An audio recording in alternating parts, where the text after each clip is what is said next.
this is my wife, Jenny. We are going to share 3 stories, concisely, about how we've experienced rebirth or birth in our lives. A little bit of our history is that we were born and raised here in Seminole, in Madeira Beach. We still live in Seminole. My whole extended family is still within like a 10-minute radius of one another. Her parents are still local. We grew up in the church. If anybody has been around, really the only non-denominational Protestant church on the beaches, Church by the Sea, or the Chicken Church. It looks like a chicken. It does look like a chicken. It's weird. Yeah. We both grew up there, and so we were raised in very loving Christian homes. My particular house wasn't necessarily as, I don't know how to think of anything besides critical, as specific as rules as you're supposed to follow as a Christian, but for some reason I kind of hitched my wagon onto my youth pastor's wife in high school, who lived and preached a very specific road to success for Christians, and so I did it. I followed it to a T. I did the things and I didn't do the things, and I saved myself for marriage. I got married to a Christian guy, right out of college. We not only we're involved in ministry, but we had to, do the ministry. We had to be in the church. And so within a year, we were leading the youth group at that Church by the Sea.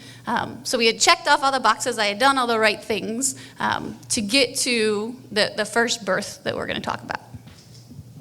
Yes. My upbringing, I'll say it was similar. I have 2 super supportive parents. I am an only child, and if you know anything about us, we're very overly confident for no reason.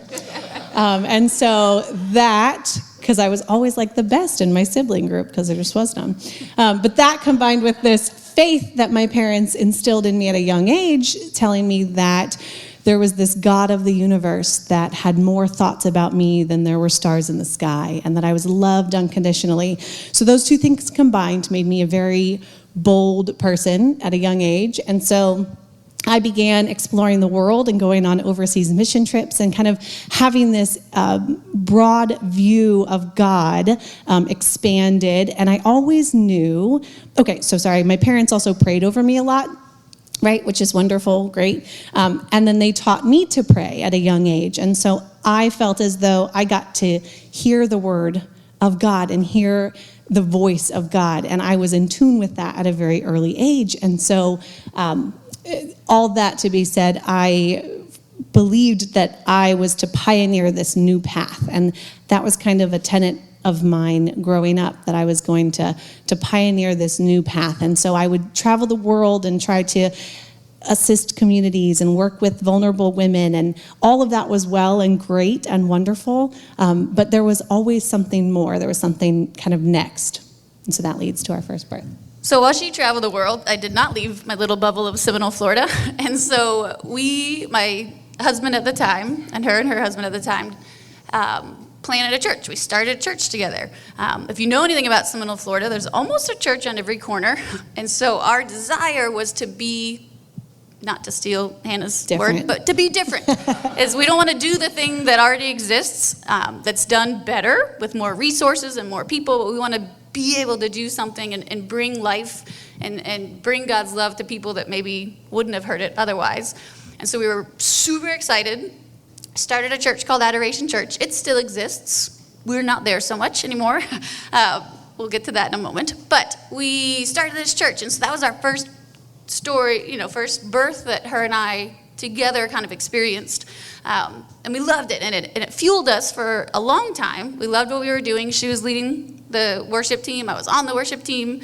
Our families are still a part of that church and very active there.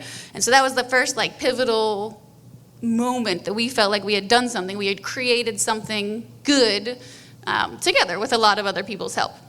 Which leads us to our second birth, is our story. And while we had this church that was fueling a lot of our needs, quite frankly, our personal emotional needs were not being met.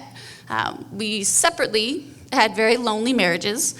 And so as the good Christian that had checked all the boxes, had married the guy, had been involved in ministry, at this point, have 2 kids, done all the things that I think you're supposed to do, had a real relationship with Jesus and felt commune with him. I could speak to him. I could hear from him. I know what his voice sounds like.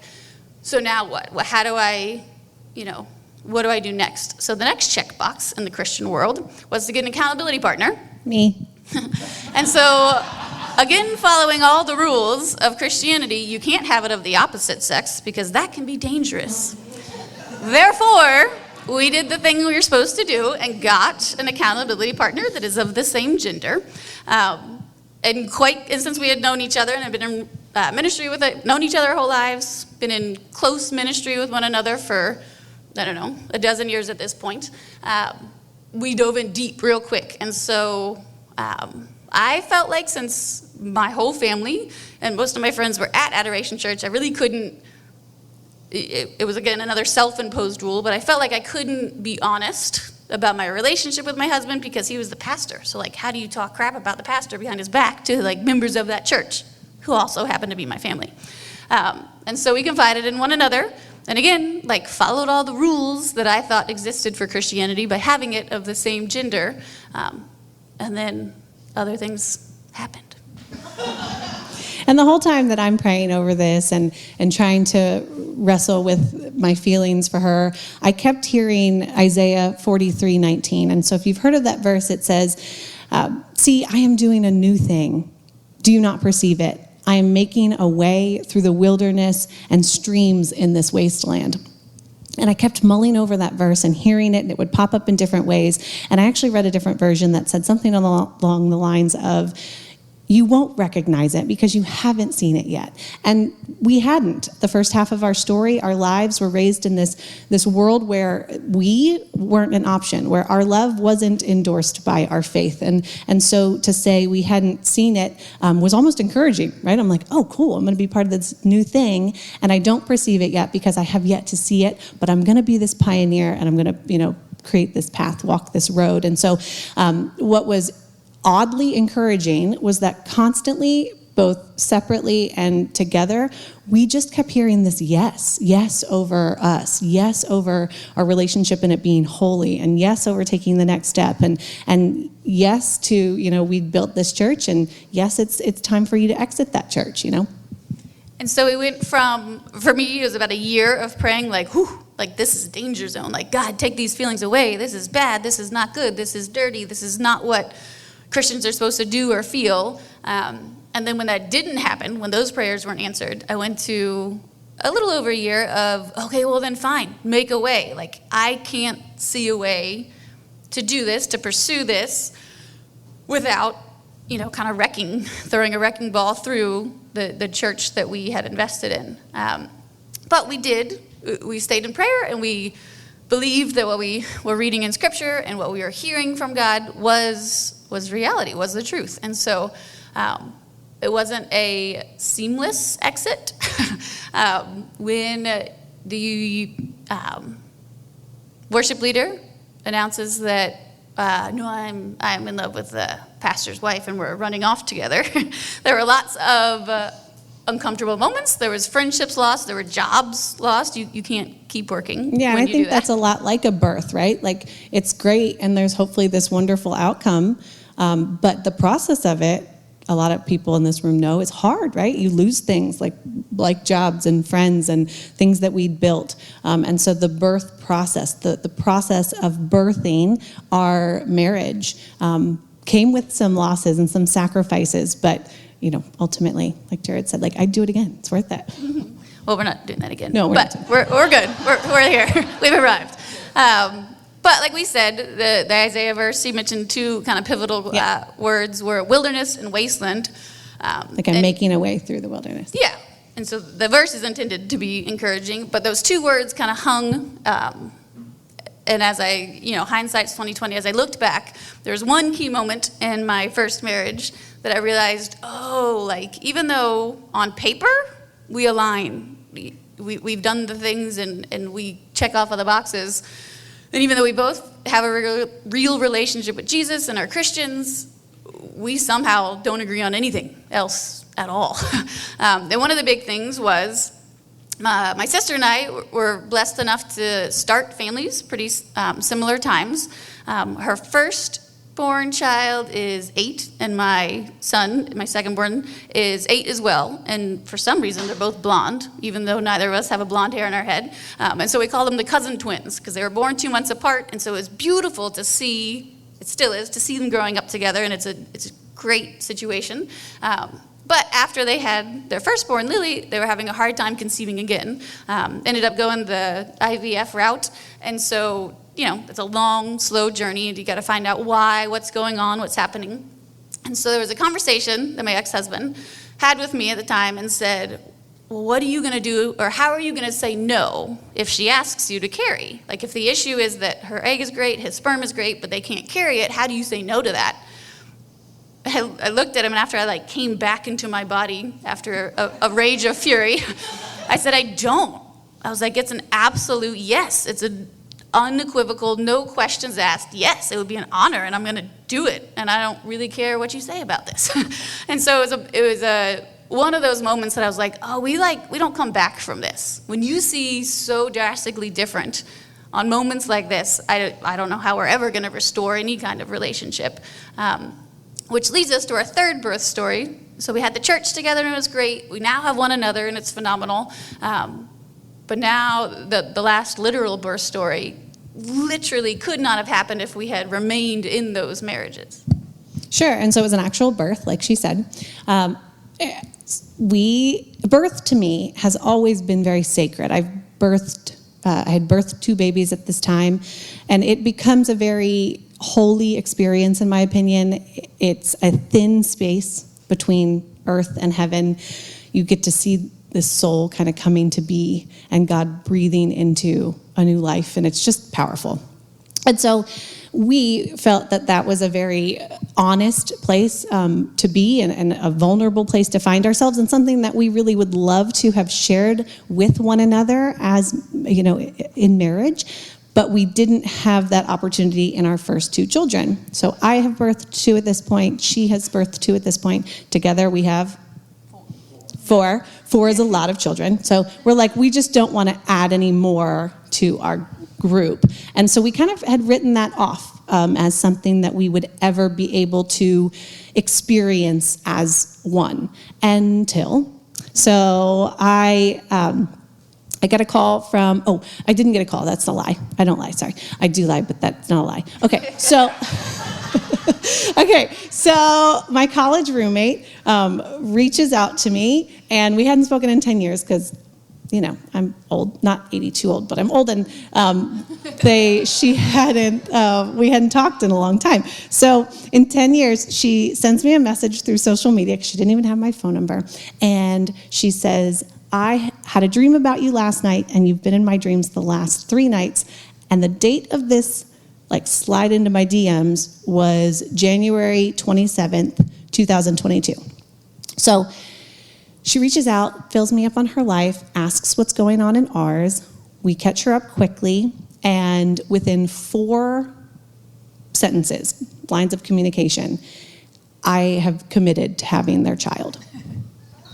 And one of those things, I think it goes back to kind of my upbringing of believing that prayer and hearing the voice of the Lord is not something that requires a dark room and quietness and, a kind of intentionality, for lack of a better word, but one that is just flowing, and it's a conversation, and it's one that you just get to get swept up in the moving water, right? And so as this was unfolding, it was this giant yes. Yes, you will have this baby. Yes, this will happen. And yes, this is going to be a thing. And I'm like, I will have your baby. Whatever I said. I don't know what I said. But she comes home. I'm like, we have to talk because we're having a baby.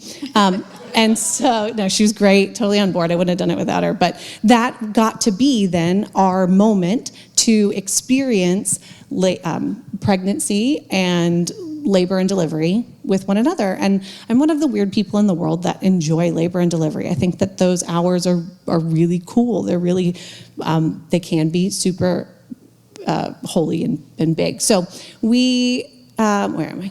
We decided to believe that it was possible. And so this song that we're going to sing to you eventually, it's just the chorus of it, kept coming up in the beginning of this journey. And it's called New Wine, and some of the lyrics are, make me a vessel, make me an offering, Make me whatever you want me to be.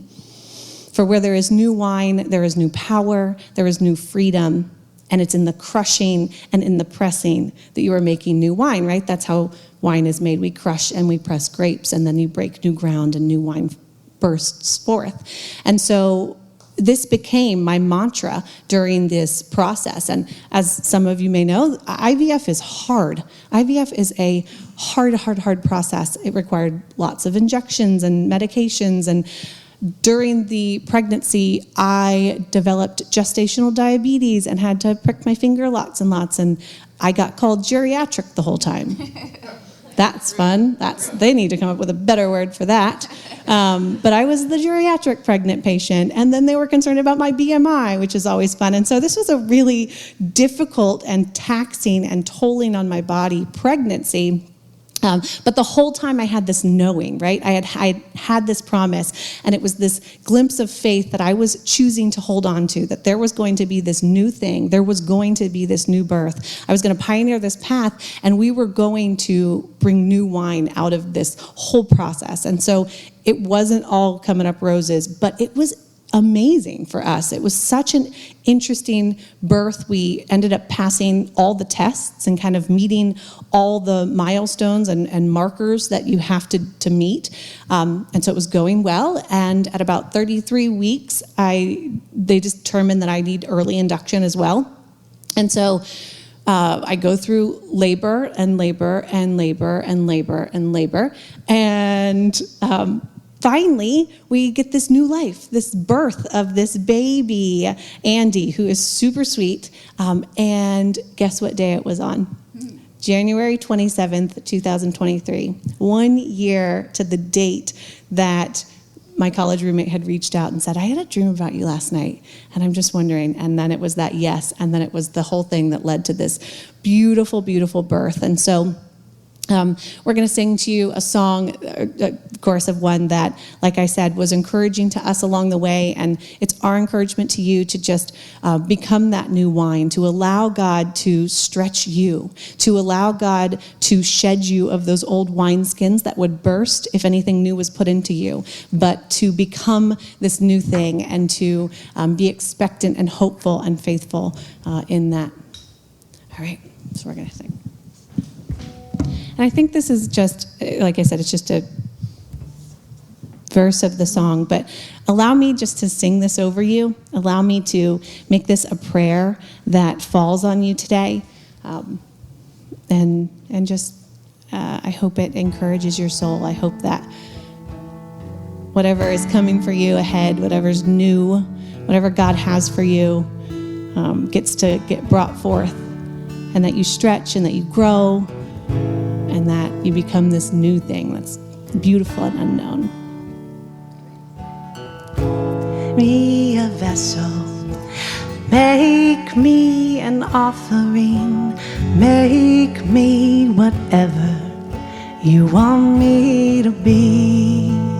I came here with nothing but all you have given me. Jesus, bring new wine out of me, 'cause where there is new wine, there is new power, there is new freedom, and the kingdom is near. I lay down my old flames to carry your new fire today.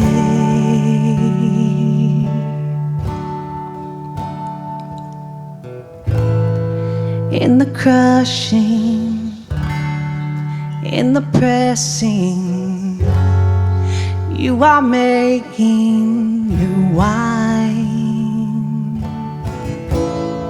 In the soil I now surrender, you are breaking new ground.